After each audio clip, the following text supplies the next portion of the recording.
مہر Saddam, Angel, Fahad Siddiqui, Irfan, حمزہ، Tariq Dubai, بابا جی، Farrukh M Farrukh,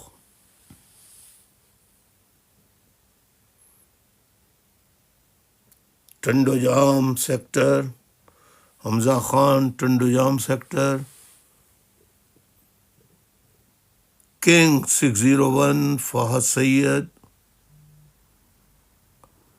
engineer جمیل، فاروق،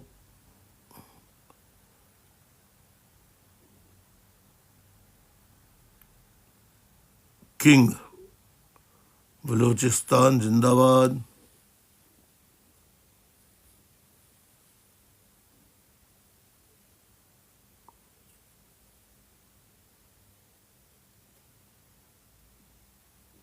امتیاز علی،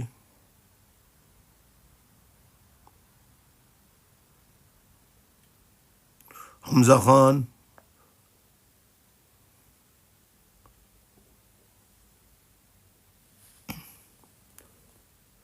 ارشاد، میاں عمران خان زندہ باد، اچھا جی، اے رحمان،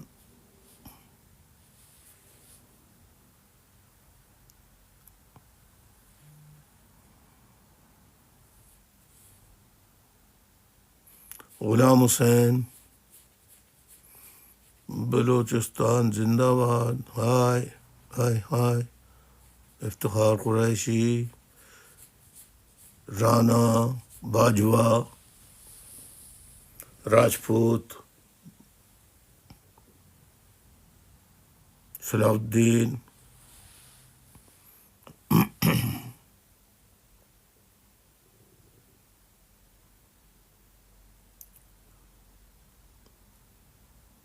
باجوہ،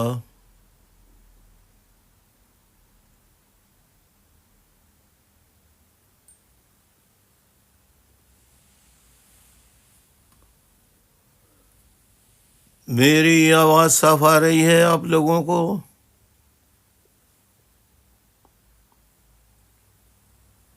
وعلیکم السلام، تسلیمات۔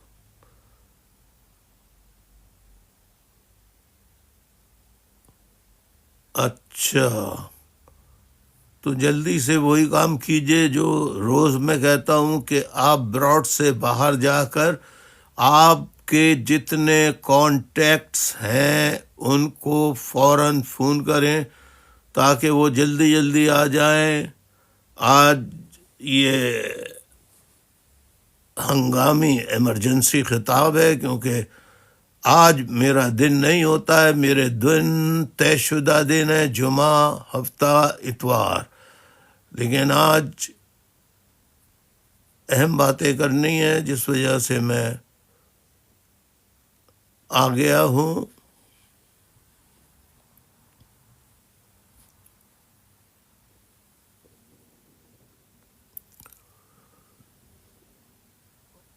کچھ سوالات ہیں جو کرنے ہیں۔ ذکی باس، شکریہ، کل غائب تھے آپ ذکی باس، ہم سب کی خبر رکھتے ہیں۔ شکور، ایم کیم سلاو یونٹ، وفا پرست الطافظ، یو کے، آصف قاضی، بھائی آپ لوگ خود تو آ رہے ہیں، دوسروں کو کانٹیکٹس جو آپ کے فون میں آپ کے گروپس آپ بناتے ہیں نا، گروپس اپنے فرینڈس کے، اپنے ہم خیال لوگوں کے، تو اس گروپ میں آپ کیوں نہیں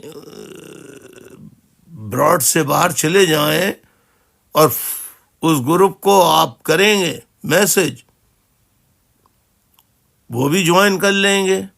آپ تو جوائن کیے ہوئے ہیں، تو جیسے ہی آپ فون کر لیں پھر دوبارہ فوراً جوائن کر لیجئے، کون سا مسئلہ ہے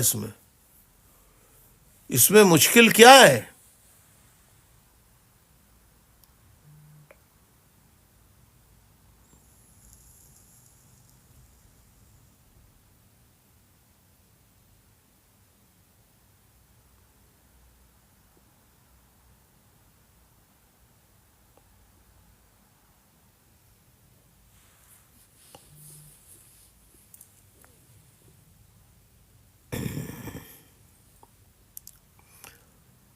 دیکھیے ابھی تک وہ تعداد نہیں ہوئی ہے کہ میں شروع کر سکوں.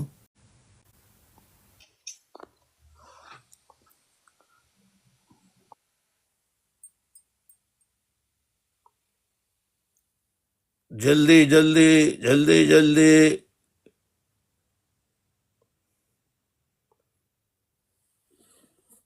آپ ہی دیر کر رہے ہیں، میں دیر نہیں کر رہا. آپ لوگ انفارم ہی نہیں کر رہے باقی ساتھیوں کو، کیونکہ لوگوں کو معلوم نہیں ہے نا، کہ لوگوں کو معلوم ہے کہ آج میرا دن نہیں ہے ٹک ٹاک پر آنے کا. آج میرا دن متعین دنوں میں آج طے شدہ دن نہیں ہے.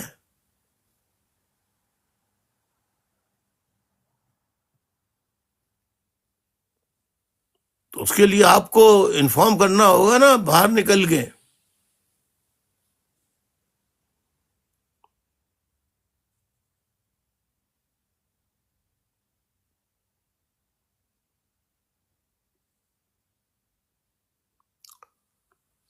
انجینئر تم لائن سے جمیل انجینئر کیے جا رہے ہو، یہ نہیں کہ باہر نکل کے سب کو انفارم کر دو.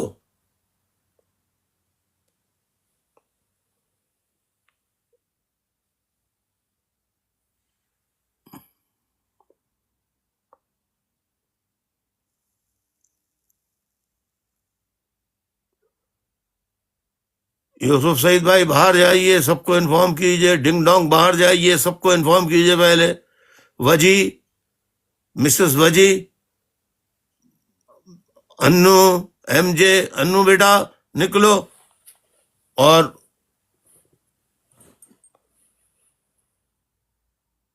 لوگوں کو انفارم کرو. چلو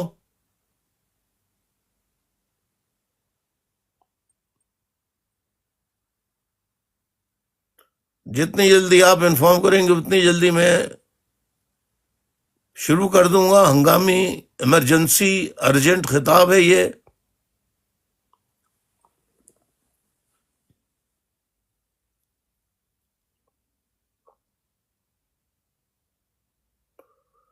جلدی جلدی جلدی جلدی شیئر کیجئے، شیئر کیجئے، شیئر کیجئے، شیئر کیجئے، شیئر کیجئے.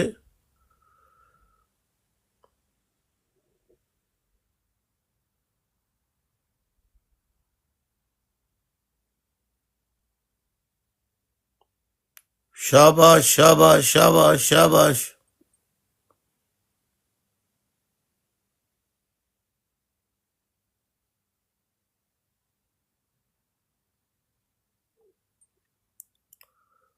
میں بسم اللہ کر رہا ہوں. اعوذ باللہ من الشیطان الرجیم، بسم اللہ الرحمن الرحیم. معزز و محترم سامعین اکرام، معزز خواتین و حضرات، students, girls, boys, universities, colleges اور سیکنڈری اسکولز کے طلباء طالبات، یوتھ، ملینیلز، زندگی کے مختلف شعبہ زندگی سے تعلق رکھنے والے اکابرین و افراد، سب لوگوں کی خدمت میں السلام علیکم. آداب عرض، آداب عرض، آداب عرض. وعلیکم السلام. تسلیمات. معزز خواتین و حضرات، آج 24 نومبر 2025 کی تاریخ ہے. 24 نومبر 2025، پیر کا دن، منڈے. اور یہ پیر کا دن جو ہے یہ میرے طے شدہ دنوں میں سے پیر کا دن نہیں ہے. آج ہنگامی بنیاد پر میں پیر کے دن آپ کی خدمت میں حاضر ہوا ہوں. منڈے. اور آج فکری نشست کا نمبر ہے 352. یعنی 352ویں فکری نشست، تھاٹ پرووکنگ اسٹڈی سرکل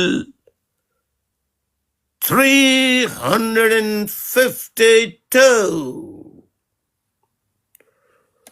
معزز خواتین و حضرات، آج 2-3 باتیں جو ہیں وہ اہم ہیں.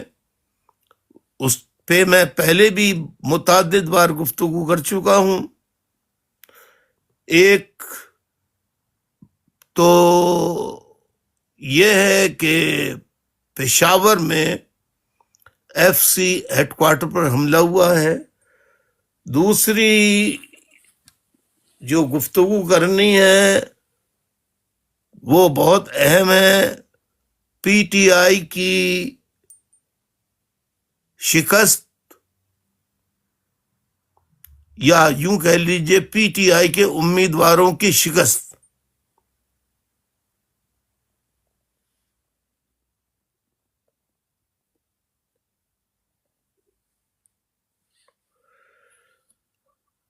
اور کل ضمنی انتخابات میں جن لوگوں نے حصہ کیا ان کا بایو جغرافیہ.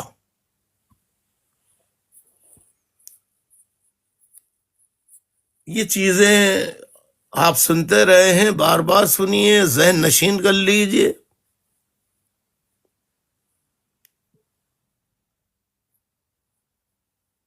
معزز خواتین و حضرات، آج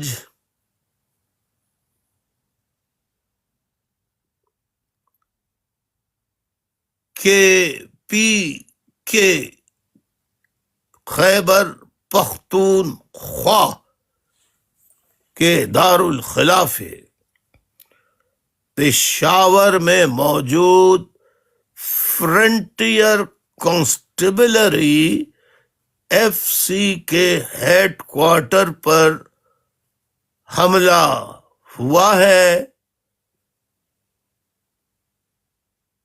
اور اس حملے میں اطلاعات کے مطابق کہ 3 حملہ آور تھے، وہ تینوں ہلاک ہو گئے. اور مقابلے کے دوران مختصر تفصیل یہ ہے کہ اطلاعات کے مطابق کہ دروازے پر خودکش حملہ ہوا. اس کے بعد 2 آدمی جدید ترین ہتھیاروں کے ساتھ اندر داخل ہوئے اور فائرنگ کی، وہاں مقابلہ ہوا. تو وہ دونوں حملہ آور بھی مارے گئے، اور فائرنگ کے نتیجے میں FC کے 3 اہلکار جو ہے وہ شہید ہو گئے.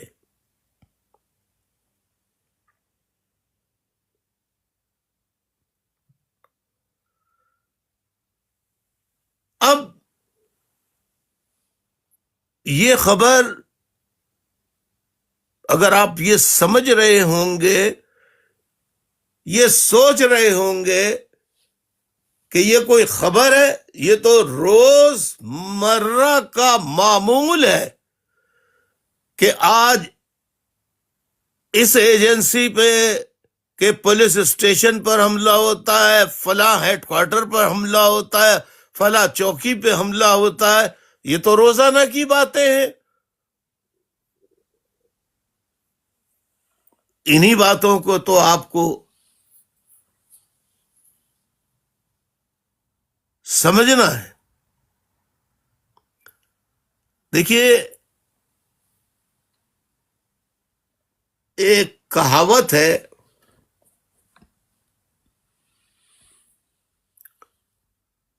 واٹ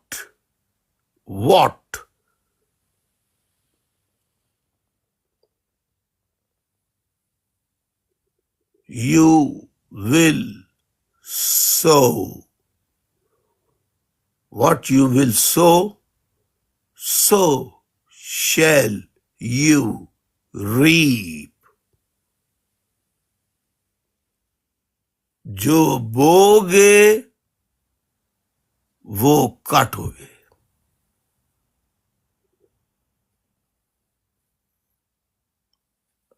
آپ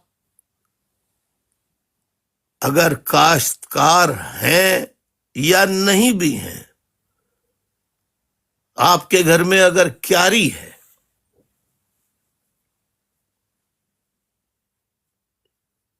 فلاور بیڈ ہے آپ کے گھر میں بنا ہوا،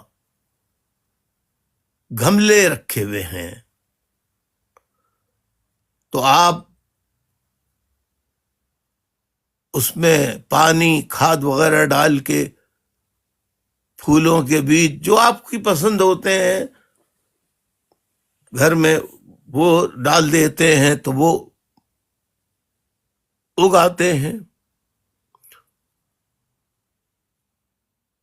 جن سبزیوں کے، اناج کے آپ بیج بوتے ہیں، وہی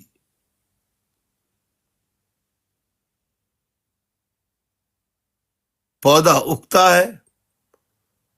یہ نہیں ہوتا کہ آپ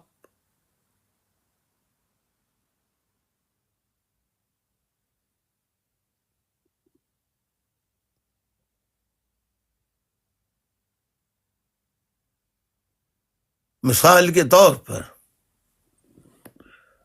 آپ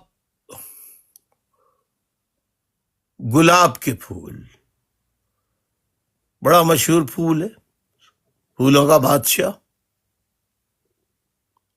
آپ اس کے بیج ڈالیں گے تو ایسا نہیں ہوگا کہ وہ پودا بڑا ہو کر آم دینے لگے یا چنبیلی کے پھول یا موتیے کے پھول یا کس اور طرح کے پھول اس میں سے آنے لگیں. ایسا ہوتا نہیں ہے. جو آپ بوتے ہیں وہی کاٹتے ہیں. مسئلہ یہ ہے کہ الطاف حسین کے خلاف شروع دن سے ہی ایسا منفی، جھوٹا، بے بنیاد پروپیگنڈا کیا گیا، اور اتنی بڑی تعداد میں کیا گیا، بھاری تعداد میں کیا گیا کہ اخبار، رسالہ، ٹی وی، مطلب جو چیز اویلیبل، ذرائع ابلاغ سے تعلق رکھنے والی کوئی بھی چیز ہو، بس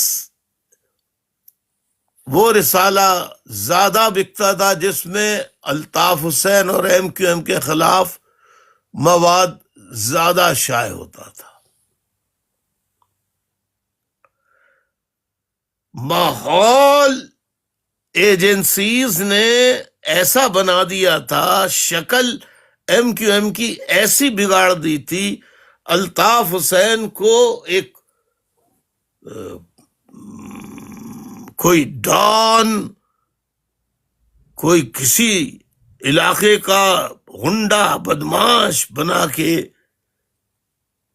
پیش کیا جاتا رہا.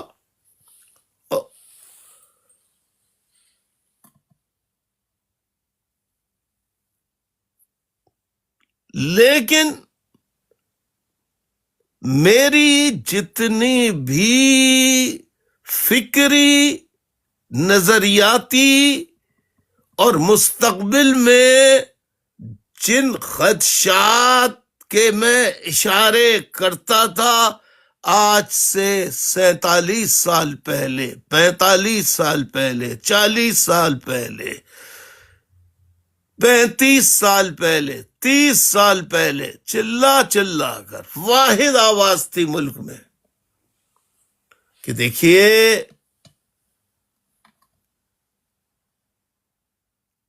آپ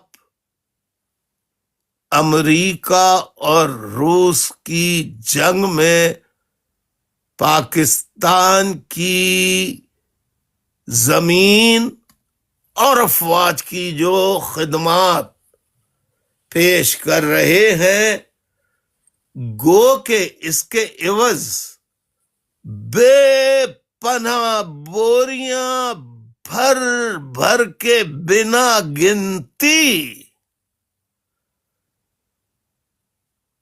ڈالرز آپ کو مل رہے ہیں.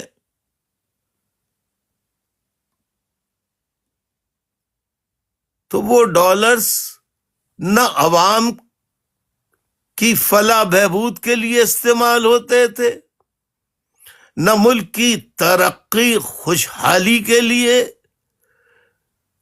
نہ ہی ملک میں رہنے والے عوام کی سہولیات کے لیے جن چیزوں کی ضرورت ہوتی ہے ان کو بنانے، اور کچھ اگر بنی بنائی ہیں تو ان کو بہتر کرنے میں عوام کی سہولت کے لیے وہ پیسہ لگتا. تو ہم سمجھتے کہ چلیے بھائی، آپ اگر کچھ دے رہے ہیں تو اس کے عوض جو لے رہے ہیں اس سے پاکستان کے عوام اور پاکستان کو فائدہ پہنچ رہا ہے. میں نے اسی وقت کہہ دیا تھا کہ بھائی یہ دو بڑی سپر پاورز کے درمیان آپس کی جنگ ہے جو گرم پانی تک پہنچنے کی، یعنی سمندر تک، ساؤتھ ایشیا ریجن کے سمندر تک پہنچنے کی تگ و دو میں لگے ہوئے ہیں. اب روس ایک کے بعد دوسری، دوسرے کے بعد تیسری، تیسری کے بعد چوتھی، اس طرح حکومتوں پر، ممالک پر قبضہ کرتے کرتے افغانستان پہنچ گیا. ہونا یہ چاہیے تھا کہ ہمیں عوام کو آگاہ کرنا چاہیے تھا، عوام کو متحد کرنا چاہیے تھا، عوام کو ہوشیار کرنا چاہیے تھا، عوام کو بیدار کرنا چاہیے تھا کہ روس افغانستان تک پہنچ گیا ہے، اور اگر پاکستان میں داخل ہونے کی کوشش کرے گا تو پاکستانیوں آپ سب بچہ بچہ بچہ بچہ ذہنی اور جسمانی طور پر تیار ہو جائے تاکہ روس کے قدموں کو پاکستان کی سرحدوں میں داخل ہونے نہیں دیا جائے کسی قیمت پر. لیکن ہم روس اور امریکہ کی جنگ میں نہ صرف ہم نے اپنی زمین دے دی، اپنا ملک دے دیا، بلکہ اپنی فوج بھی دے دی. جواب میں ڈالرز کی بھری بھری بوریاں بنا گنتی وہ پاکستان پہنچ رہی تھیں کہ آپ اسلام کے مجاہد بنائیے، آپ جہادی لشکر تیار کیجئے، آپ طالبان بنائیے، آپ طالبان بنا کر ان کے رہنے سہنے کے لیے، کھانے پینے، نہانے دھونے، کپڑے بدلنے کے لیے مدرسے، جہادی مدرسے قائم کیجئے، اور یہ آپ کو اپنے گراؤنڈ پر پاکستان کی زمین پہ کرنا ہوگا، اور پاکستان کی زمین پر یہ مدرسے قائم کرنے ہوں گے.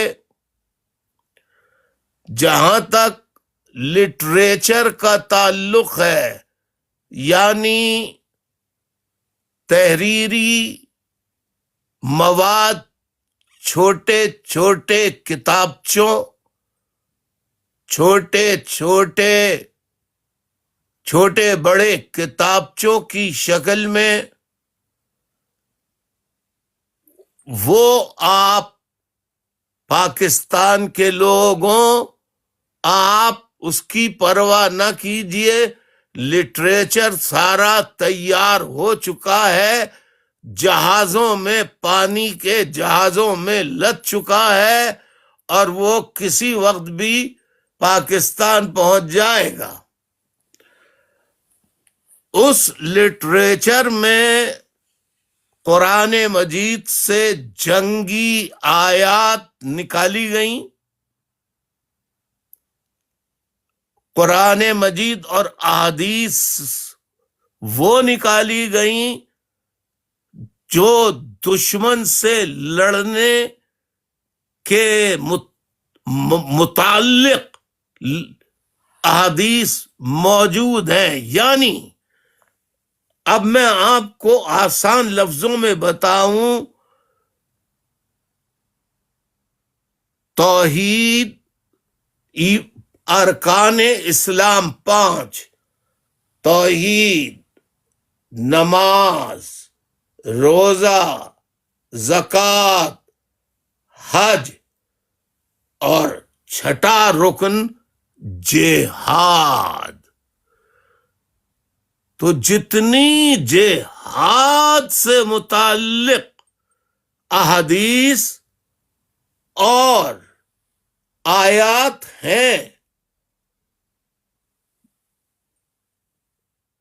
اس کا لٹریچر آپ کو مل جائے گا. اب یہاں سامعین اکرام کو، خاص طور پہ اپنے اسٹوڈنٹس کو، میرے پیارے بیٹوں بیٹیوں، اسٹوڈنٹس، میرے پیارے پیارے اچھے اسٹوڈنٹس، دیکھیں قرآن مجید ایک تو عربی میں ہے، احادیث عربی میں ہے، وہ ہماری پاکستان کی زبان ہے نہیں، وہ عرب کی زبان ہے. تو ہم پڑھنا تو سیکھ لیتے ہیں، مگر ہمیں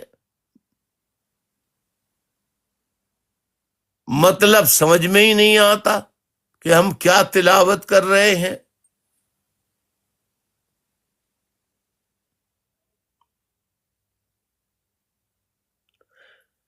اب جب آپ ترجمہ اس کا پڑھیں گے، یعنی آپ اپنی اپنی زبانوں میں اس کا ترجمہ پڑھیں گے، تو ضروری نہیں کہ ترجمہ سیاق و سباق کے حوالے سے دیا جائے.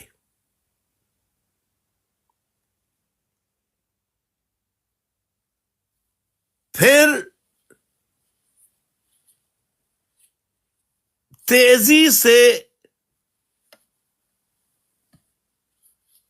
مدرسے قائم کیے جانے لگے، ریکروٹمنٹ ہونے لگی، وہاں جہادی لٹریچر پڑھایا جانے لگا. پاکستان میں طالبان قائم کی گئی، ٹریننگ پاکستان نے دی، پاکستان میں ہوئی، اور یہاں ریکروٹنگ سینٹرز بن گئے.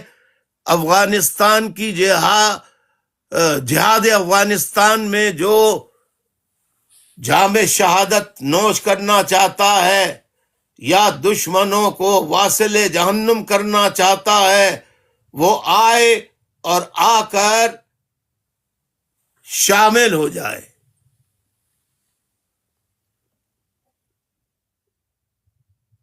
کھانا پینا رہنا کپڑے لتے ہر چیز فری اور تنخواہ الگ. اب ایک بے روزگاری کا ریشو جس ملک میں زیادہ ہو،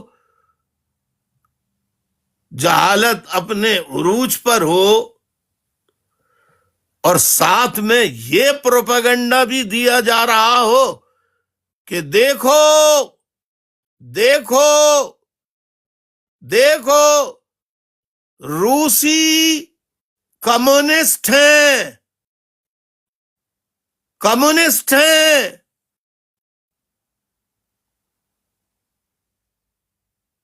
یہ اللہ کو نہیں مانتے، یہ کسی مذہب کو نہیں مانتے، لیکن امریکی مسلمان تو نہیں ہے، لیکن اہل کتاب تو ہیں.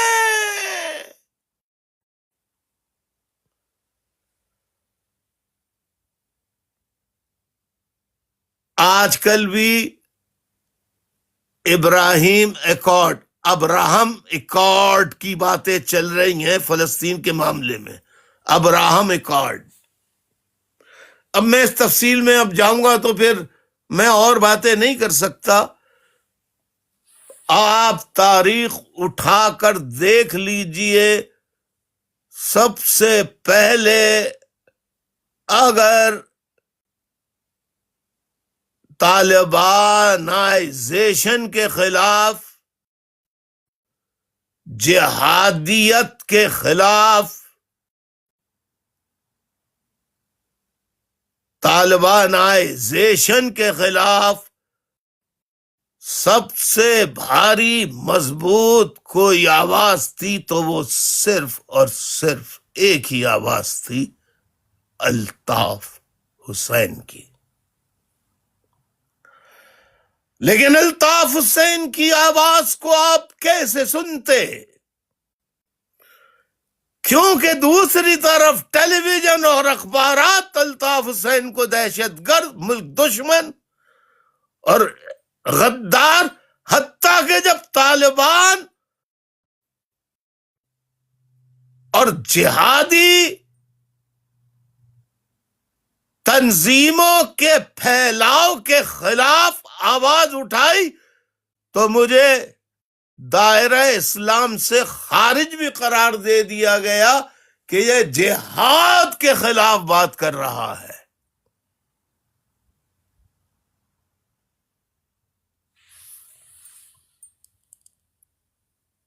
کاش آج سے 30 سال 25 سال پہلے الطاف حسین نے 33 34 35 سال پہلے الطاف حسین نے گلی گلی گلی گلی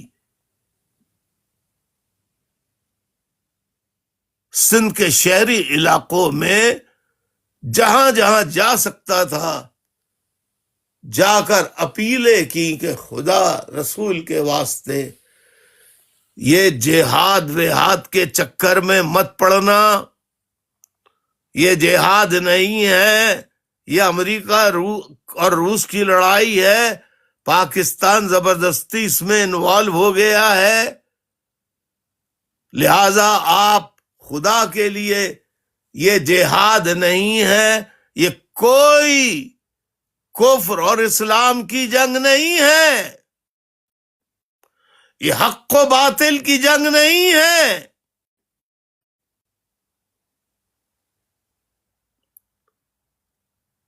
کاش کہ اس وقت میری بات سن لی جاتی تو آج پشاور میں ایف سی کے ہیڈ کوارٹر پر جو حملہ ہوا ہے اس میں ہمارے 3 سپاہی شہید نہیں ہوتے.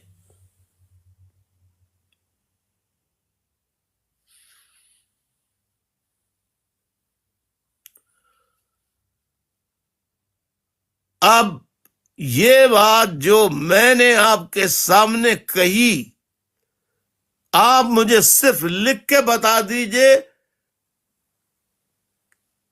کہ اگر میری بات آج سے 35 سال پہلے جو میں چلا کر دہائیاں دے رہا تھا، جہادی مت بناؤ، افغانستان جہاد پہ نہ بھیجو، یہ ہماری جنگ نہیں ہے، تو کیا میں غلط کر رہا تھا یا صحیح درس دے رہا تھا؟ لکھ کے بتائیے.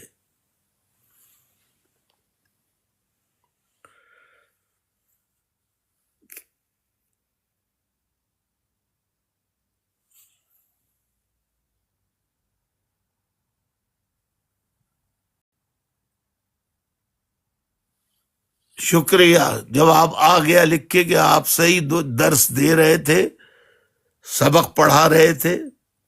بہرحال میں اب بھی یہ کہنا چاہوں گا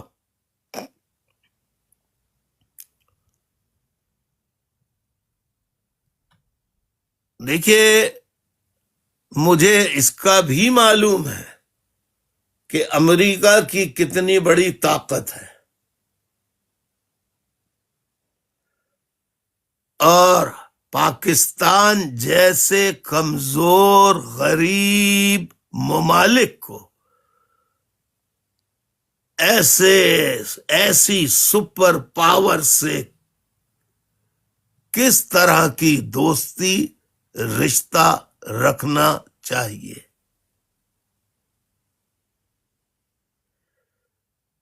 لیکن میں کیسے بتاؤں؟ جو ملک چلانے والے ہیں وہ سنے تو میں بتاؤں.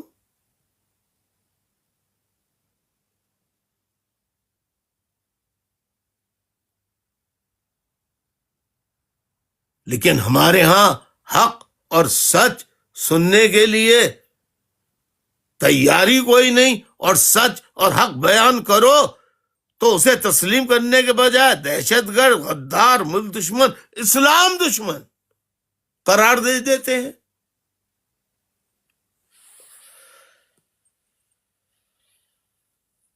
آپ نے دیکھا، میں اب بھی یہ کہنا چاہوں گا کہ امریکہ نے صدر ڈونلڈ ٹرمپ نے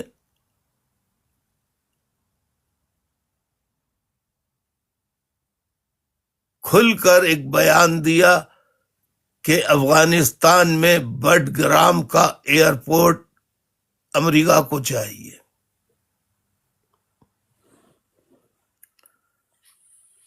امریکہ کو افغانستان کے بڈ گرام کا ایئرپورٹ چاہیے تو امریکہ اپنی فوجیں بھیجے وہاں پر.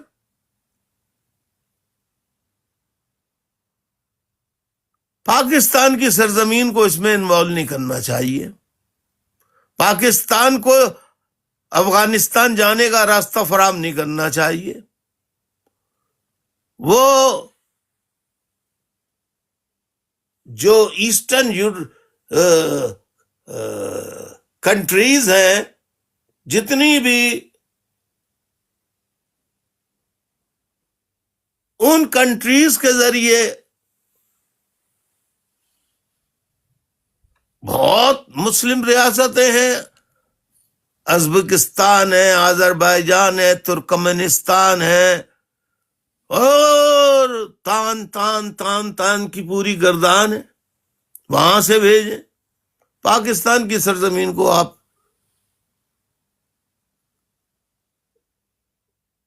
استعمال نہ ہونے دیں. جائیں، جا کے بنائیں، ہمیں اس سے کیا. جہاں تک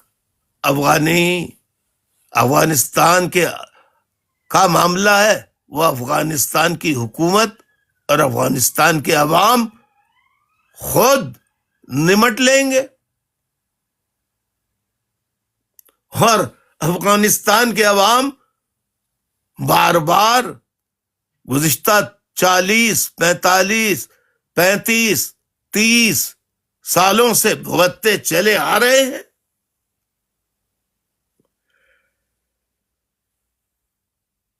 ہمیں مختصراً ہمیں پرائی لڑائی میں اپنے ملک کو، اپنے برادر ہمسائے والے ملک پر ہمیں استعمال نہ تو اپنی فوج کو کرنا چاہیے، نہ عوام کو کرنا چاہیے، نہ اپنی زمین دینی چاہیے.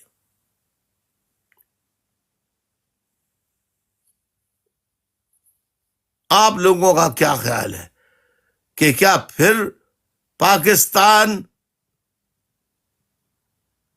امریکی مفادات کے لیے پاکستان کی زمین امریکہ کو دے دے؟ آپ کیا کہتے ہیں؟ آپ کیا کہتے ہیں؟ جلدی بتائیے.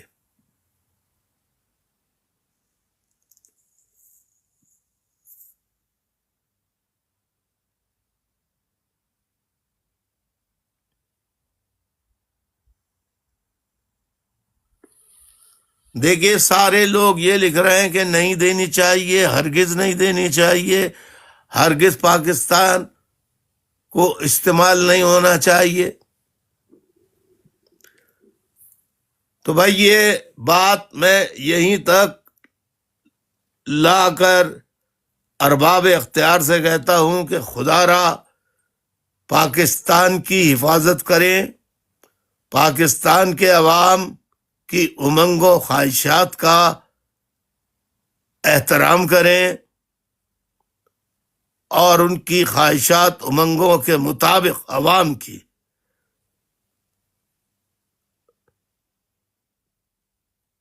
جو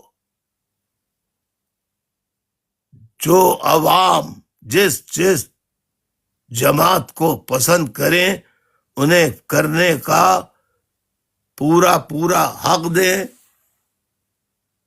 یہ تو ہو گئی شرافت، اصول، ایمانداری کی بات.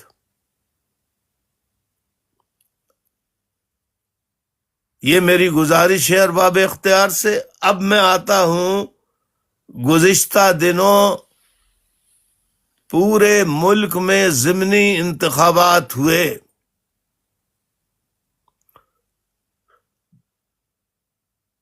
پورے ملک میں قومی اسمبلی اور صوبائی اسمبلیوں کے انتخابات ہوئے.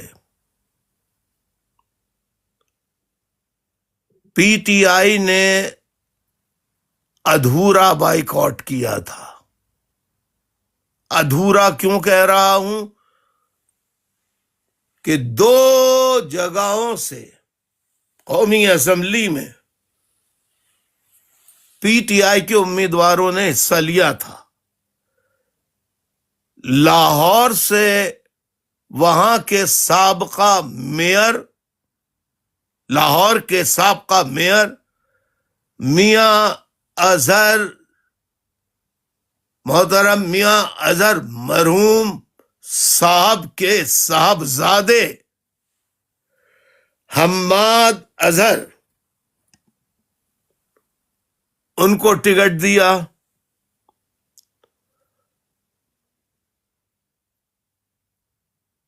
اور قومی اسمبلی کا دوسرا جو مقابلہ کیا وہ قومی اسمبلی کی جو سیٹ عمر ایوب خان صاحب کی تھی، ان کو نااہل ہونے پر وہ سیٹ خالی ہو گئی تھی، جس پر ان کی زوجہ محترمہ شہر ناز صاحبہ نے الیکشن لڑا اور دونوں جگہ بری طرح شکست کھائی یا شکست کھلائی گئی.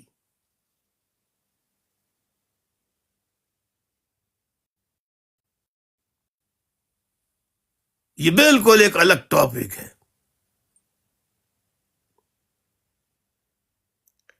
پہلی بات تو یہ ہے، دیکھیے میں یہاں اپنا نقطہ نظر، اپنی سیاسی سوچ و فکر، اپنا سیاسی فلسفہ بیان کرتا ہوں. آپ کو پورا حق ہے کہ اس سے 100% اختلاف کریں. یہ آپ کا انسانی، معاشرتی، ہر لحاظ سے آپ کا حق ہے. لیکن کم از کم مجھے اظہار کرنے سے تو نہ روکیے. میری اپنی دانست میں جب باقی نشستوں پر بائیکاٹ کا اعلان پی ٹی آئی نے کیا تھا تو ان 2 نشستوں پر بھی بائیکاٹ کا اعلان کرنا چاہیے تھا. اب سوال یہ پیدا ہوتا ہے کہ میں یہ کیوں کہہ رہا ہوں کہ ان 2 نشستوں پر بھی بائیکاٹ کرنا چاہیے تھا. تو میرا پھر سوال یہ ہوگا کہ باقی نشستوں پر سے بائیکاٹ کس وجہ سے کیا تھا؟ باقی نشستوں سے پی ٹی آئی نے بائیکاٹ کیوں کیا تھا؟ اس کا جواب ہے کسی کے پاس؟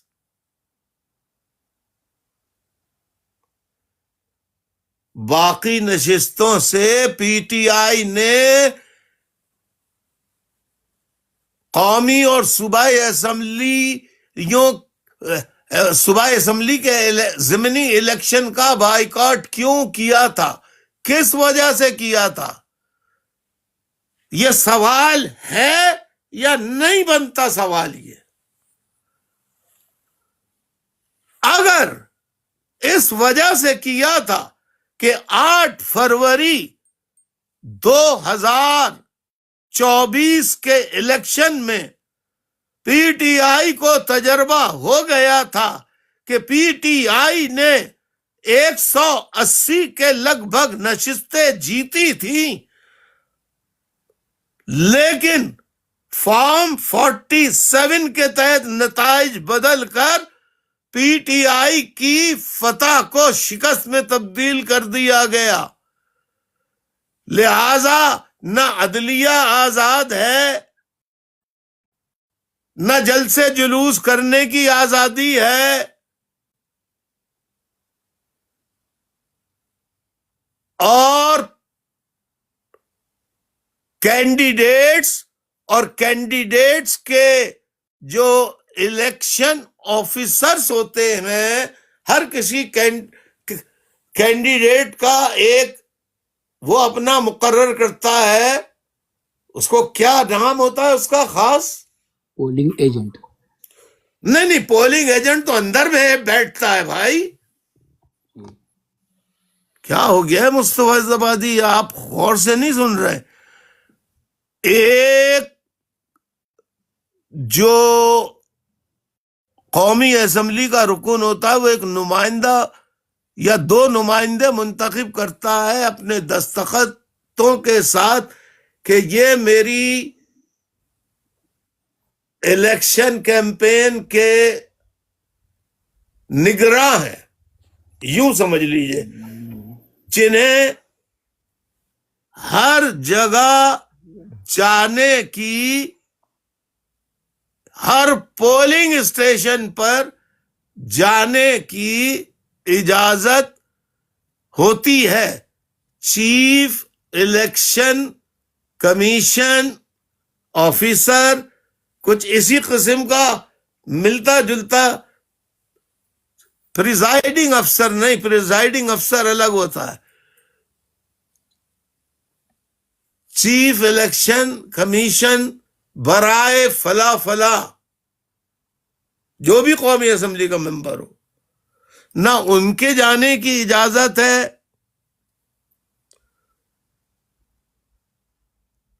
تو ایسی صورت میں انتخابات میں حصہ لینا بیکار ہے. یہ بہت اچھا فیصلہ کیا تھا پی ٹی آئی نے، عمران خان صاحب نے، لیکن نہ جانے کیوں وہ یہ غلطی کر گئے عمران خان صاحب کہ 2 نشستوں پہ الیکشن لڑوانے کے لیے انہوں نے اجازت دے دی. یہ میری سمجھ میں ابھی تک بات نہیں آئی ہے، نہ ہضم ہو رہی ہے.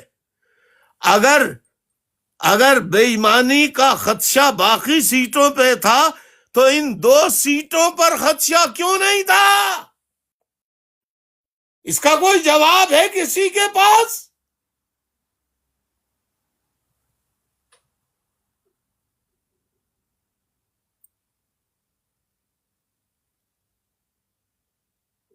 کسی کے پاس اس کا جواب ہے؟ سوال کرنے کے لیے جب میں بلاؤں تو آئیے اور سوال کا جواب دیجیے. میں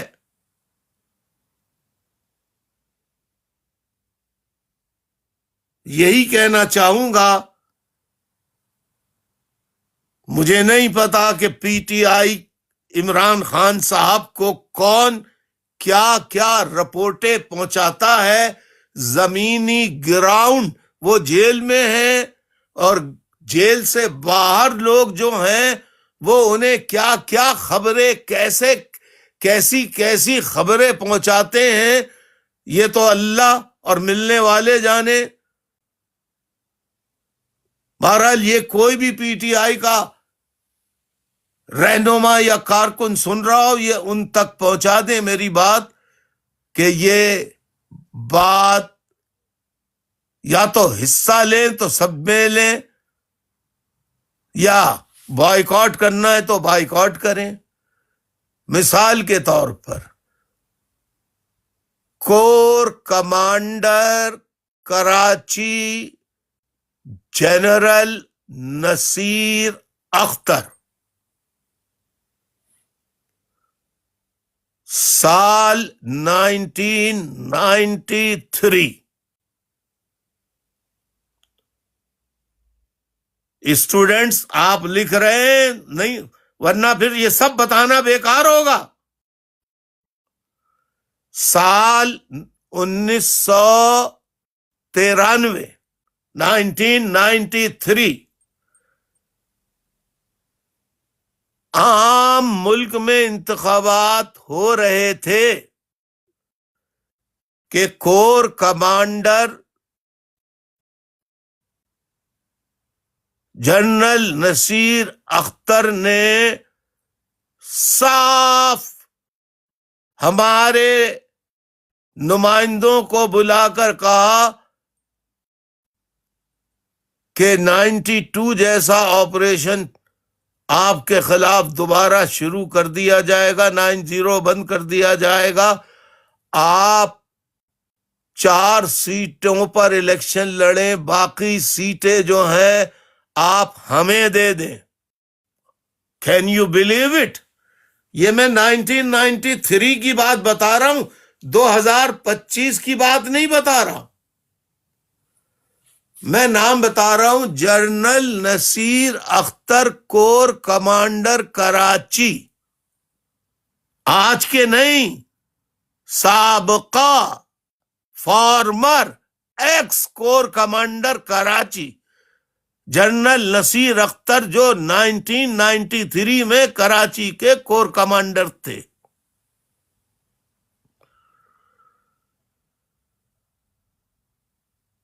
میرے پاس یہ فیصلہ آیا، جیسے عمران خان صاحب جیل میں ہیں اس طرح میں لندن میں تھا۔ میں نے رابطہ کمیٹی کا اجلاس کیا۔ اب دیکھیے ذرا، میری پارٹی میں بھی ایسے لوگ اس وقت بھی تھے، اور بیگانے شادی میں عبداللہ دیوانے، یہ جو میڈییٹرز ہوتے ہیں، ادھر ادھر سے خبریں لا کے کہ صاحب آپ خدا را 4 مل رہی ہیں، 4 ہی پر لڑ لیں، کم سے کم 4 نمائندے تو ہوں گے۔ ہم نے کہا ہماری اس سے پہلے والے 88 کے الیکشن میں ہماری 17 سیٹیں تھیں، ہم کیسے 4 سیٹیں لے لیں؟ اس مرتبہ ہماری جو ہے وہ 17 سے ڈبل سیٹیں ہوں گی۔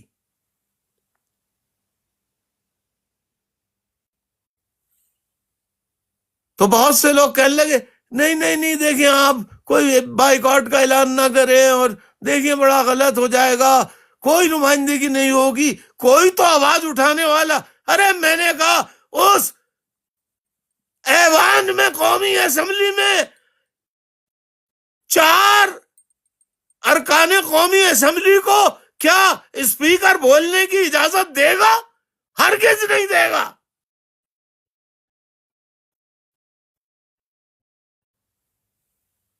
لہذا طویل اجلاس ہمارا ہوتا رہا، سب نے اپنی اپنی رائے دی، اس رائے کے مطابق پھر یہ ہوا کہ آپ اپنی رائے دیں۔ اکثریت کی رائے یہی تھی کہ 4 سیٹوں پہ الیکشن لڑنے سے کوئی فائدہ نہیں، ہم خود ثابت کریں گے کہ ہماری مقبولیت کم ہو گئی ہے، لہذا ہم یہ بات نہیں مانے چاہے نتائج کچھ بھی کیوں نہ ہو۔ پھر میری توثیق کا ووٹ آیا تو میں نے بھی کہا کہ لڑیں گے، جا کے جنرل نصیر اختر کو بتا دیجئے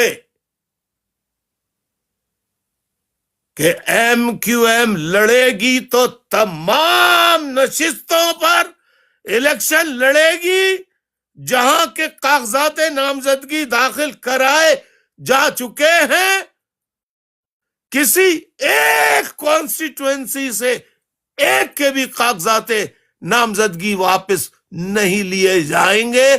یا تو ہم لڑیں گے تو تمام نشستوں پہ لڑیں گے، ورنہ پھر بائیکاٹ ہوگا تو مکمل بائیکاٹ ہوگا۔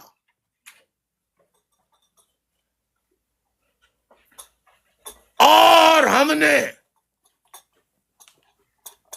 مکمل بائیکاٹ کیا۔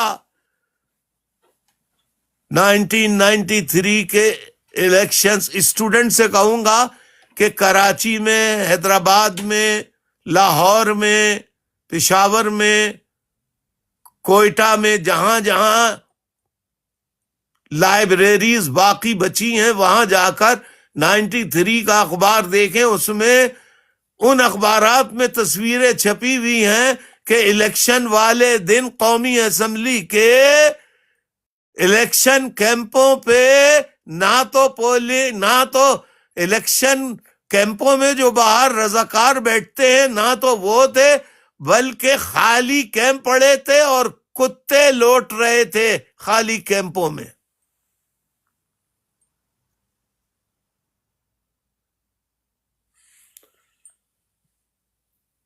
اب آپ آ جائیے، تو بہرحال یہ غلطی ہو گئی۔ ایک بات یاد رکھیے پی ٹی آئی والوں، میں چلا رہا ہوں کب سے، 2 سال ہو گئے ہیں، کتنے موقع پی ٹی آئی نے ضائع کر دیے۔ سب سے بہتر موقع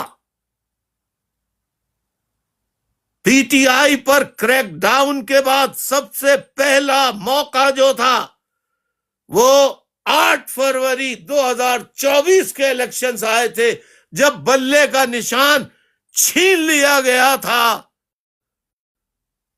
اور فارم 47 کے ذریعے نتائج تبدیل کر کے پی ٹی آئی کو ہرایا گیا تھا۔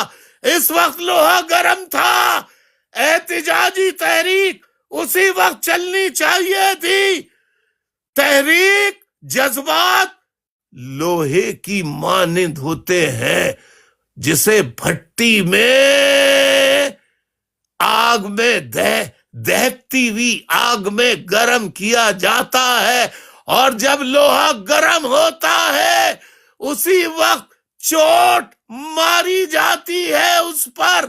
جو شیپ ڈھالنا چاہیں اسی وقت ڈھال سکتے ہیں، لیکن لوہا اگر سرخ سے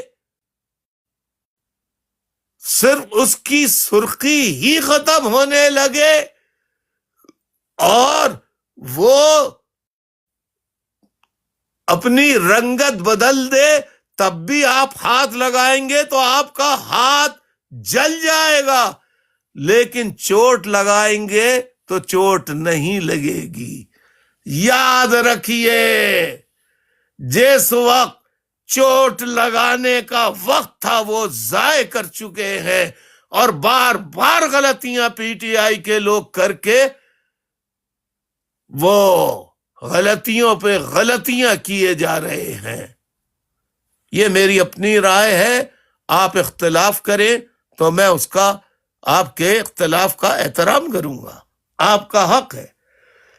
پھر شروع سے میرا ہے جاگیردارانہ، وڈیرانہ، سردارانہ، سرمایہ دارانہ نظام کے خلاف اور خاندانی موروثی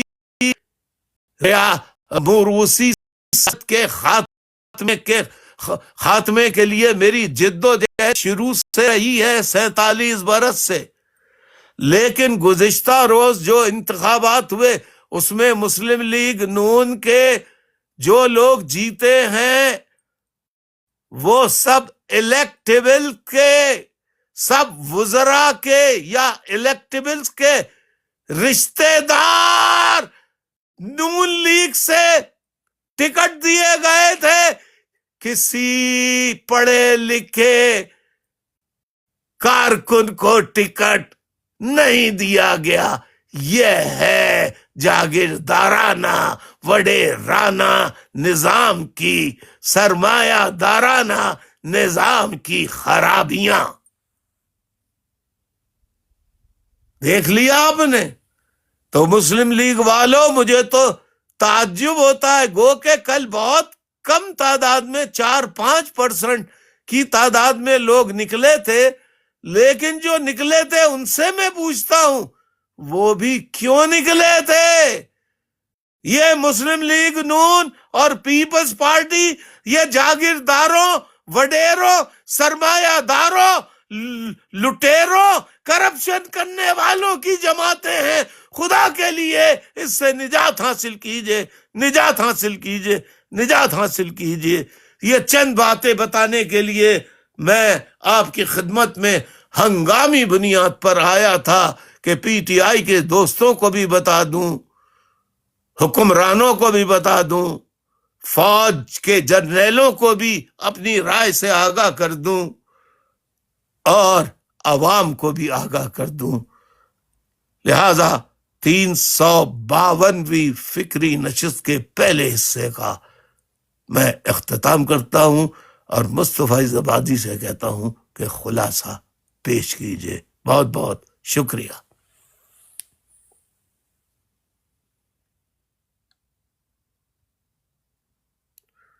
اس کے بعد سوال و جواب کا سلسلہ ہوگا. سوال و جواب کے لیے ابھی سے سوال لکھ کے رکھ لیجئے.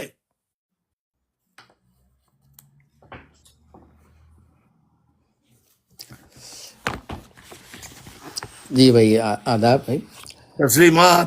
جی بھائی، آپ کی آج کی جو ہنگامی فکری نشست 352ویں، اس میں آپ نے آج دو موضوعات پر اسٹوڈنٹ سے ہنگامی خطاب فرمایا. پہلا تو آج پختونخوا کے دارالحکومت پشاور میں ایف سی کے ہیڈ کوارٹر پر جو خودکش حملہ ہوا ہے دہشت گردوں کی طرف سے، آپ نے اس پر بات کی. اور دوسرا کل کے ضمنی انتخابات پر آپ نے فرمایا بھائی کل جو واقعہ ہوا، آج جو واقعہ ہوا ہے پشاور میں ایف سی کے ہیڈ کوارٹر پر، یہ جس میں 3 ایف سی کے جو اہلکار ہیں وہ شہید ہوئے ہیں، آپ نے اس حوالے سے کہا ہے کہ اس پر ہمیں سوچنا چاہیے کہ ایک جو کہاوت ہے کہ آپ جو بوئیں گے وہی کاٹیں گے، اور ایسا نہیں ہو سکتا کہ آپ گلاب کا پھول جو ہے وہ بوئیں اور وہاں سے کسی اور چیز کا پودا نکلے.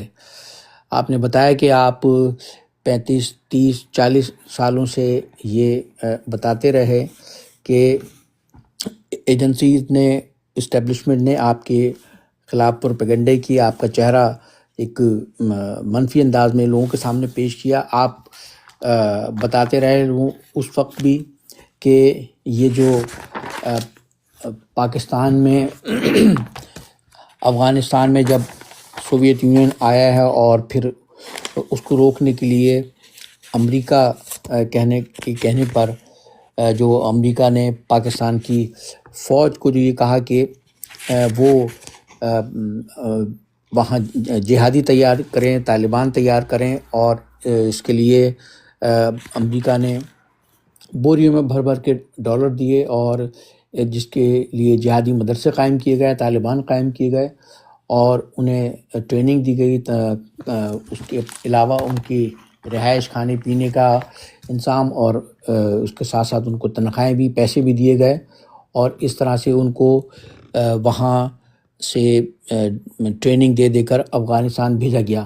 آپ نے فرمایا کہ وہ ایک روس اور امریکہ کی جنگ تھی آپس کی، جو گرم پانیوں تک، یعنی کہ جو سمندر تھا وہاں تک پہنچنا چاہتے تھے. افغانستان تک پہنچ گیا تھا روس، اور اس کو روکنے کے لیے امریکہ کی طرف سے پاکستان کی جو اس وقت کی جو فوجی حکومت تھی اس کو استعمال کیا گیا، پاکستان کو استعمال کیا گیا، اور امریکہ کے سینٹرل ایشین اسٹیٹ تک پہنچ گیا تھا. ترکمستان، جی تاجکستان، ازبکستان. بالکل سوویت یونین جو تھا وہ تمام سینٹرل ایشین اسٹیٹ سے ہوتا ہوا افغانستان تک پہنچ گیا تھا. وہاں بھی اس کی زیر اثر حکومت، کمیونسٹ حکومت قائم ہو گئی تھی.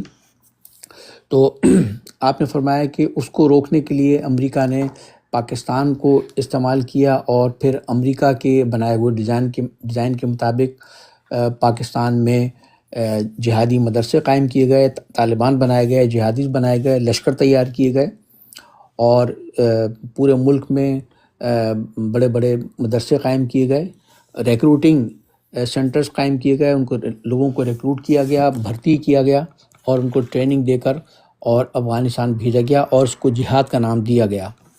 اور اس کے لیے باقاعدہ آپ نے بتایا کہ ایک جہادی لٹریچر بھی تیار کیا گیا، اور اس سلسلے میں قرآن مجید اور احادیث میں سے وہ چیزیں جو جہاد کے حوالے سے تھیں وہ نکال کر ان کو ان کا لٹریچر چھپا کر وہ تقسیم کیا گیا، اور عوام سے یہ کہا گیا کہ جو سوویت یونین والے ہیں یہ اللہ کو نہیں مانتے۔ یہاں میں وضاحت کر دوں، اصل میں مولوی حضرات، ملا، دینی ملا، یہ سچ بولتے نہیں ہیں، عوام کو کبھی آگاہ کرتے نہیں ہیں۔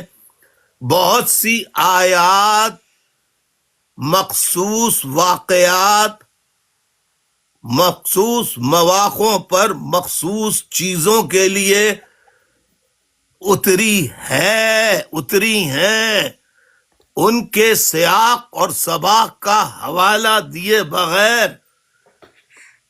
اگر آپ بات کریں گے تو آپ یہ قرآنی آیات کا غلط استعمال کریں گے۔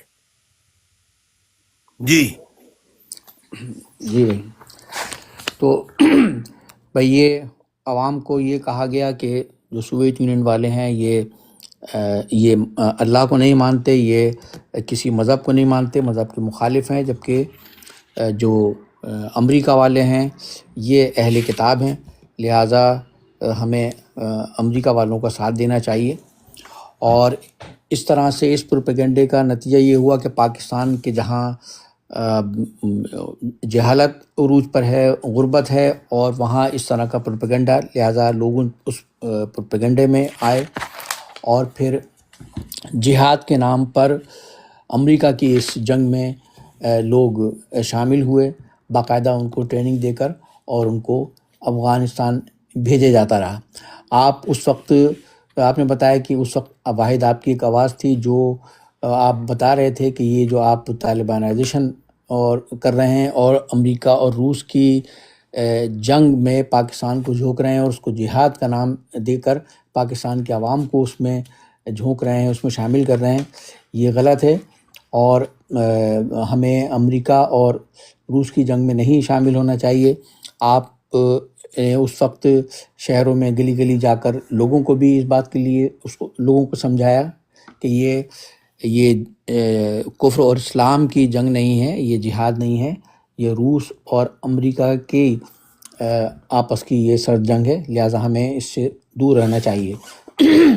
لیکن آپ کے خلاف پروپیگنڈا کیا گیا، اور یہاں تک کہ آپ کو ملک دشمن، غدار اور اس طالبانائزیشن کے خلاف آواز بلند کرنے پر آپ کو اسلام کے خلاف بھی قرار دیا گیا، اور دائرہ اسلام سے خارج تک قرار دیا گیا آپ کو۔ آپ کا کہنا ہے کہ اگر اس وقت آپ کی بات سن لی جاتی تو آج جس طرح سے یہ فوجی ہیڈ کوارٹرز پر یہ جو طالبان دہشت گردوں کی طرف سے جو حملے ہو رہے ہیں وہ نہ ہوتے، آج پشاور میں ایف سی کے ہیڈ کوارٹر پر حملہ نہ ہوتا، اور ایف سی کے 3 جوان شہید نہ ہوتے۔ آپ نے یہ بھی فرمایا بھائی کہ ٹھیک ہے کہ اپنی جگہ ایک حقیقت ہے کہ امریکہ ایک بڑی طاقت ہے، اور کمزور غریب اور کمزور ممالک جو ہے وہ ان کو اس کے حساب سے ہی اس سے دوستی اور رشتہ رکھنا چاہیے۔ لیکن آپ نے یہاں یہ بھی فرمایا بھائی کہ آج بھی اب بھی جو امریکہ کے موجودہ صدر ہیں ڈونلڈ ٹرمپ، انہوں نے ایک یہ باقاعدہ یہ اعلان کیا کہ ان کو افغانستان میں جو بگرام کا جو ایئر بیس ہے، جو امریکہ کی فوج نے اتنے کئی برسوں تک جب وہاں وہ افغانستان میں تھے تو اس کو استعمال کیا، تو صدر ڈونلڈ ٹرمپ نے یہ اعلان کیا کہ ان کو بگرام کا یہ ایئر بیس جو ہے وہ امریکہ کو چاہیے۔ آپ کا کہنا یہ ہے کہ اس موجودہ جو حالات ہیں اس کے حساب سے اگر امریکہ کو بگرام ایئر بیس چاہیے تو اس کو چاہیے کہ وہ اپنی فوجیں بھیجے، پاکستان کو اس کے لیے اپنی پاکستان کی سرزمین کو اس کے لیے استعمال نہیں کرنا چاہیے۔ آپ نے پاکستان کی جو فیصلہ ساز ہیں ان کو مخاطب کرتے ہوئے کہا ہے کہ پاکستان کو اس سے دور رہنا چاہیے، اور اگر امریکہ کو وہ ایئر بیس چاہیے بگرام کی تو پھر وہ ایسٹرن یورپ اور جو دیگر سینٹرل ایشین اسٹیٹس جو ہیں وہاں وہ راستے استعمال کرتے ہوئے وہ افغانستان جائیں، وہاں جا کر وہ چاہیں جس طرح سے بھی حاصل کرنا چاہیں کریں، اور پھر یہ افغانستان کا معاملہ ہوگا، افغانستان کی حکومت کا معاملہ ہوگا کہ وہ پھر اس سے خود نمٹ لیں گے افغانستان کی عوام اور افغانستان کی حکومت. لیکن ہمیں پرائی لڑائی میں اپنے برادر ملک کے خلاف اپنی نہ تو خود اپنی فوجوں کو استعمال کرنا چاہیے، نہ اپنی زمین کو استعمال کرنا چاہیے، اور نہ ہی عوام کو استعمال ہونے دینا چاہیے. آپ نے اس حوالے سے سب سے حاضرین سے سب سے یہ رائے بھی لی، اور سب کا بھی یہ خیال ہے کہ ہمیں اس معاملے میں نہیں پڑنا چاہیے اور اپنی زمین کو استعمال نہیں کرنے دینا چاہیے. آپ نے پاکستان کے جو ارباب اختیار ہیں، جو فیصلہ ساز ہیں، ان کو مخاطب کرتے ہوئے کہا ہے کہ آپ خدا را پاکستان کی حفاظت کریں، پاکستان کے عوام کی خواہشات اور امنگوں کے مطابق کریں، اور پاکستان کے عوام جس جماعت کو پسند کرتے ہیں تو انہیں اس جماعت کو پسند کرنے کا پورا حق دینا چاہیے. دوسرا بھائی، آپ نے جو گزشتہ روز کل جو انتخابات ہوئے ہیں، ضمنی انتخابات، اس حوالے سے ذکر کرتے ہوئے کہا ہے کہ پی ٹی آئی نے ان ضمنی انتخابات کا بائیکاٹ کیا، لیکن صوبہ سرحد میں جو ہری پور کا علاقہ ہے وہاں کی ایک سیٹ اور ایک لاہور کی ایک سیٹ پر انہوں نے الیکشن لڑنے کا اعلان کیا، اور ان دو نشستوں پر بھی پی ٹی آئی کے امیدوار جو ہیں ان کو بھاری شکست ہوئی. اسی طرح باقی اور جو نشستیں تھیں وہاں سے بھی پی ٹی آئی کو بہت بری طرح سے انہوں نے شکست کھائی ہے. اب یہ الگ بات ہے کہ وہ شکست کھائی ہے یا شکست کھلائی گئی ہے. آپ نے فرمایا بھائی کہ یہ پی ٹی آئی نے اگر بائیک آؤٹ کا اعلان ہی اگر کیا تھا تو پھر ان کو تمام نشستوں پر بھی بائیک آؤٹ کرنا چاہیے تھا. یہ دو نشستوں پر انہوں نے انتخابات میں حصہ کیوں لیا تھا؟ اور اگر جن خدشات کی بنا پر انہوں نے باقی نشستوں پر بائیک آؤٹ کیا تھا تو کیا ان دو نشستوں پر کیا وہ خدشات نہیں تھے؟ پھر آپ نے بھائی یہ بھی اس میں سوال کیا ہے کہ پی ٹی آئی کی لیڈرشپ کو چاہیے تھا کہ اگر ان کو بائیک آؤٹ کرنا ہی تھا تو ان کو پورا بائیک آؤٹ کرنا چاہیے تھا، تمام نشستوں پر سے بائیک آؤٹ کرنا چاہیے تھا. دو نشستوں پر حصہ لے کر انہوں نے ان کا جو یہ فیصلہ تھا یہ فیصلہ صحیح نہیں تھا. آپ نے اس موقع پر جو ایک جو ایم کیو ایم کی جدوجہد کا ایک تاریخ کا جو ایک واقعہ وہ آپ نے بتایا ہے حاضرین کو کہ جب 1993 میں جنرل الیکشن ہو رہے تھے پاکستان میں، اور اس وقت کے corps commander Karachi general Naseer Akhtar کی جانب سے ایم کیو ایم کو کھلا یہ کہا گیا تھا کہ وہ صرف 4 نشستوں پر الیکشن لڑیں، باقی نشستیں وہ چھوڑ دیں، اور اگر وہ ایسا نہیں کریں گے تو پھر ایم کیو ایم کے خلاف 92 کی طرح بھرپور آپریشن ہوگا، 90 بند کر دیا جائے گا.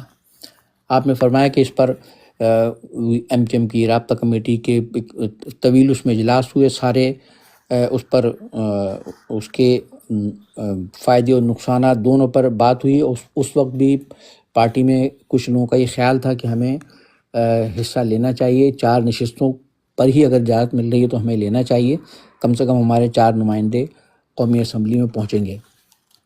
لیکن اکثریت کا خیال تھا کہ وہ اگر ہمارے 4 نمائندے اگر کامیاب اگر ہو بھی جاتے ہیں تو ان کی کوئی نہیں سنے گا، اور اس سے پہلے بھی ہماری 88 میں 17 سیٹیں تھیں اور اب ہماری سیٹیں ڈبل ہوں گی، اور اگر ہم ان صرف 4 سیٹوں پر الیکشن میں حصہ لیں گے تو اس طرح سے، اور باقی نشستیں ہم چھوڑ دیں گے تو اس طرح سے ہم خود اس بات کو دنیا کو بتا رہے ہوں گے کہ ہماری مقبولیت میں کمی آئی ہے، عوامی حمایت میں کمی آئی ہے. لہٰذا اکثریت کی رائے پر پھر یہی فیصلہ کیا گیا کہ 93 کے ان تمام سیٹوں پر ایم کیو ایم کو بائیک آؤٹ کا اعلان کرنا چاہیے. آپ کے پاس معاملہ آتا ہے، آپ کی اپنی بھی یہی رائے تھی، لہٰذا ایم کیو ایم نے 93 کے جنرل الیکشن کا بائیک آؤٹ کیا. پھر بھائی وہ آپ نے بتایا کہ اس وقت وہ تاریخی بائیک آؤٹ ہوا تھا ایم کیو ایم کی فیصلے کے مطابق آپ کی اپیل پر، اور اس وقت کے اخبارات جو گواہ ہیں جن میں یہ رپورٹس تھیں کہ پولنگ اسٹیشن خالی پڑے ہوئے تھے، حتیٰ کہ پولنگ اسٹیشن کے باہر جو پولنگ کیمپ لگے ہوتے ہیں ان پر کتے لوٹ رہے تھے. اس طرح کا بھرپور اور تاریخی بائیکاٹ ہوا تھا، جس نے یہ بائیکاٹ کر کے بھی ایم کیو ایم نے ثابت کیا کہ اس کو عوام کی بھرپور حمایت حاصل ہے. پھر بھائی آپ نے یہ بھی فرمایا بھائی کہ پی ٹی آئی کی جو لیڈرشپ ہے، ان کے جو سیاسی فیصلے ہیں، ان پر آپ نے ذکر کرتے ہوئے کہا ہے کہ پی ٹی آئی کی لیڈرشپ نے احتجاج کے کئی سنہری مواقع جو ہیں وہ ضائع کیے ہیں. جب پی ٹی آئی کی جب 2024 میں 8 فروری کے الیکشن کے موقع پر جب پی ٹی آئی کے سے بلے کا جو ان کا نشان ہے وہ چھینا گیا تھا، اور اس وقت جو الیکشن کرائے جس میں باقاعدہ ان کو ہرایا گیا، تو وہ ایک موقع تھا کہ جب پی ٹی آئی کو اس کے خلاف بھرپور احتجاجی تحریک چلانی چاہیے تھی، لیکن پی ٹی آئی کی لیڈرشپ نے وہ موقع گنوایا اور احتجاج نہیں کیا. اور ان کو یہ سمجھنا چاہیے تھا کہ لوہے پر اسی وقت چوٹ ماری جاتی ہے جب لوہا گرم ہو، لیکن انہوں نے وہ موقع ضائع کیا اور احتجاج نہیں کیا. اور اس کے بعد بھی وہ پی ٹی آئی کی لیڈرشپ اس طرح کے احتجاج کے مواقع ضائع کرتے رہے، غلطیوں پر غلطیاں کرتے رہے. دوسری آپ نے بھائی ایک یہ چیز بھی نقطہ بھی سامنے رکھا ہے کہ جو کل ضمنی الیکشن ہوئے ہیں تو اس میں مسلم لیگ نون کی جانب سے بھی جو امیدوار تھے وہ مسلم لیگ نون کے رہنماؤں کے سارے رشتہ دار تھے، ان کے خاندان کے افراد تھے، اور خاندانی تعلق کی بنیاد پر ہی جو ہے وہ ان کو ٹکٹ دیا گیا. آپ نے فرمایا کہ یہ جو جاگیردارانہ نظام کی یہ خرابیاں ہیں جس میں موروثی سیاست کی جا رہی ہے، اور یہ کل بھی الیکشن میں بھی جو رشتہ داروں کو ٹکٹ دیے گئے وہ اسی طرح سے وہ موروثی سیاست کا ہی شاخسانہ ہے. آپ نے کارکنوں کو ٹکٹ دینے کے بجائے رشتہ داروں کو ہی ٹکٹ دیے گئے. کسی کا بھائی تھا، کسی کا داماد تھا، کسی کا بیٹا تھا، یہ سب رشتہ داری پر ٹکٹ دیے گئے. یہ آپ نے فرمایا جبکہ اور آپ نے فرمایا کہ آپ کی ایم کیو ایم اس جاگیردارانہ نظام اور اس موروثی سیاست کے ہمیشہ سے خلاف رہے ہیں. لہٰذا عوام کو بھی سمجھنا چاہیے اور سیاسی کارکنوں کو بھی کہ وہ ان جاگیرداروں وڈیروں سے اور یہ موروثی سیاست کرنے والوں سے نجات حاصل کریں. ساتھ ساتھ آپ نے پی ٹی آئی کے کارکنوں کو بھی مخاطب کرتے ہوئے خاص طور پہ کہا ہے کہ یہ جو پیپلز پارٹی یا جو حکمراں مسلم لیگ نون ہے، یہ سب وڈیروں، جاگیرداروں کی اور کرپشن کرنے والوں کی جماعتیں ہیں، اور ان کو ان کرپشن کرنے والوں اور موروثی سیاست کرنے والے ان لوگوں اور ان جماعتوں سے نجات حاصل کرنے کے لیے جدوجہد کرنا چاہیے. یہ بھائی آپ کی آج کی اس گفتگو کا نشست کا یہ خلاصہ ہے. بہت شکریہ. جزاک اللہ، جزاک اللہ، جزاک اللہ. جیتے رہیے، خوش رہیے، سلامت رہیے، صحت و تندرستی کے ساتھ. بہت شکریہ. یہ معین میاں یاد آور سے بھائی تسلیمات بلائیے. آج کے موضوع پر صرف آج کے موضوع پر سوال ہوں گے. دیکھیے کنٹینیوس چوتھا دن ہو گیا میرا آج، پلیز اس کا خیال کیجیے. جی بھائی، یہی درخواست ہے جیسے بھائی نے بھی ابھی فرمایا. آج کے حوالے سے کوئی آپ کے سوال ہے تو ہم ضرور کیجیے آگے.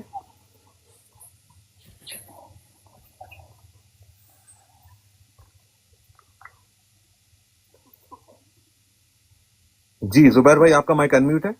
آج کے حوالے سے آپ کے پاس کوئی سوال ہے؟ بات کیجیے زبیر بھائی.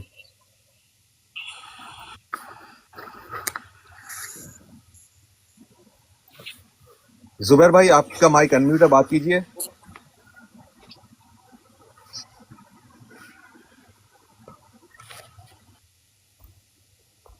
جی ارشاد الحق بھائی بات کیجیے.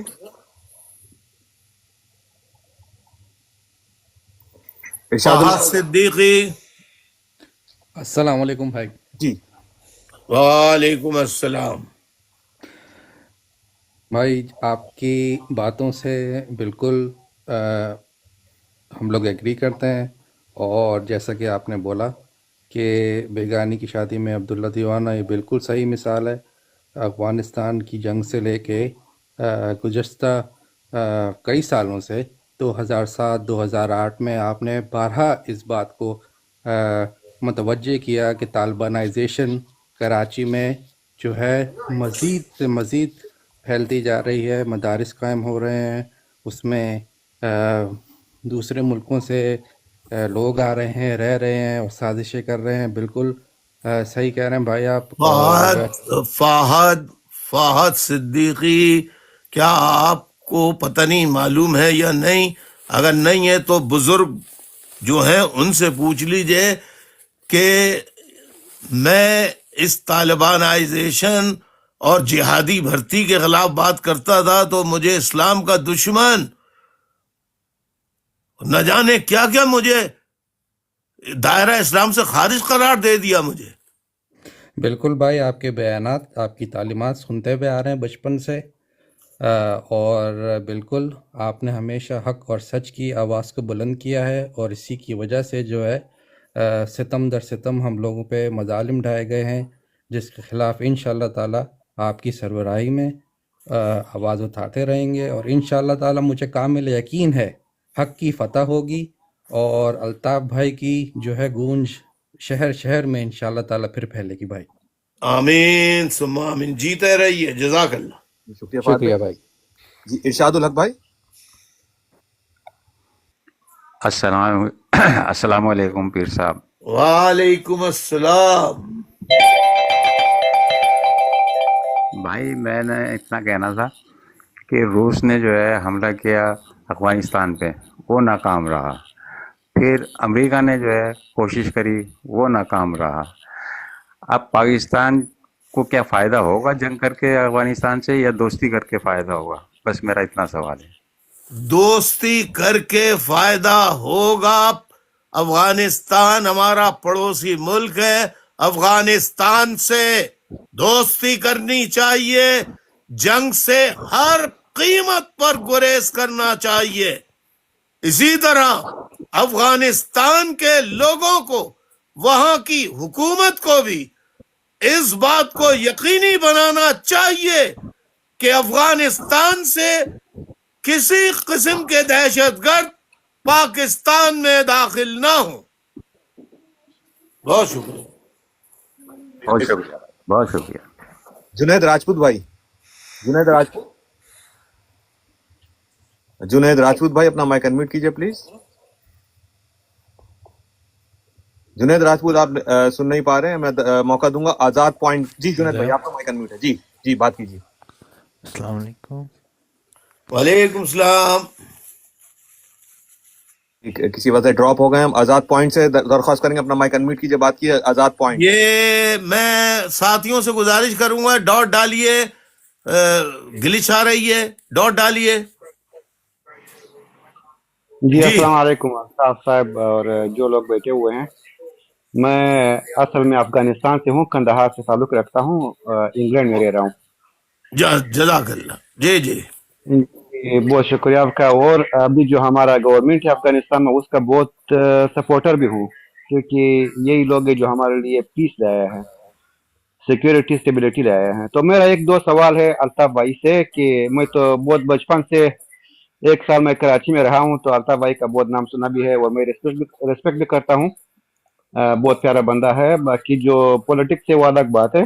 تو 2 سوال میرا یہ ہے الطاف بھائی سے کہ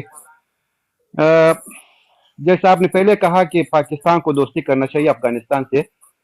ہم افغانیوں کو جو نا پاکستان کے، آپ کی بات نہیں کر رہا ہوں، جو ابھی سچویشن چل رہا ہے پاکستان کا یا گورنمنٹ کا، ان لوگوں سے نہ ہم کو دوستی چاہیے اور نہ دشمنی چاہیے. ہم لوگ یہاں تک پہنچ گئے ہیں ابھی، ایک بات.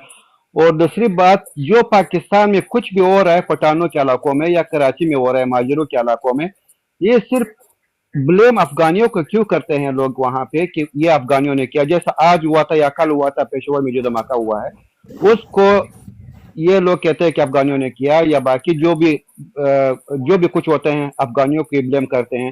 حالانکہ ہم لوگ جانتے ہیں، الطاف صاحب آپ بھی جانتے ہیں، ہم بھی جانتے ہیں کہ یہ کون کر رہے ہیں اور کس کے ہاتھ ہے ان میں. کہاں سے ایک غریب افغان آ سکتا ہے اور ان کے ساتھ اتنا بارود ہو کے یہ دھماکہ کرے گا. باقی اور دوسرا سوال میرا یہ ہے کہ آج انڈیا نے یا پرسوں کل انڈیا نے یہ کہا تھا کہ سندھ انڈیا کا حصہ ہے اور سندھ واپس انڈیا میں شاید داخل ہو.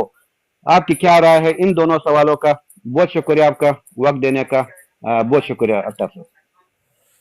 جزاک اللہ آزاد صاحب، آپ نے جو پہلا سوال کیا ہے، پہلے تو میں آپ کو معلوم ہے میں ہمیشہ سے